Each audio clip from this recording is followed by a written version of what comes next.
Daha bir real seriyasının məhsulu qarşınızdayım. Bu məhsul göz ətrafı paçdır. Yəni göz ətrafı qırışlar, yorğunluq üçün paçdır. Bu belə bir folqa qoyulur ki, içərisində olan real şirənin maddənin axmaması üçün.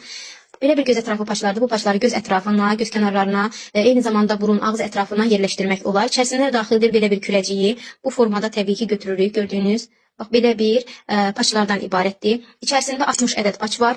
Qiyməti çox münasibdir. Təbii ki təkrar edim, içərisi bal ekstratı və qızıl tozu ilə zəngindir. Nə işə yarayır? Göz ətrafı morluqları, yorğunluq hissini aradan qaldırır. Göz ətrafı dərinin rəngini gözəl şəkildə açır. Eyni zamanda yaranmış yeni mimiki qırışların da qarşısını alır. İstifadə qaydası çox sadədir. Gördüyünüz kimi bu paçları bir ədəd belə götürüb göz ətrafımıza yerləşdiririk. 20 dəqiqə saxladıqdan sonra paçı göz ətrafımızdan çəkib çıxardırıq və gördüyünüz bu selik hissə dərimizdə qalmış olur. Onu da göz ətrafımıza gözəl şəkildə yaymış oluruq. İçərisi təkrar edim ki 60 ədəddir. Çox yaxşıdır və qiyməti çox da münasibdir. Yalnız bala qarşı allergiyası olan şəxslər istifadə edə bilməz. Yəni bir real seriyasının istənilən məhsulunun tərkibində bal ekstratı var. Əgər hər hansı bir xanımımızın bala qarşı allergiyası varsa, təbii ki onların bu məhsuldan istifadə etməsi mümkün deyil.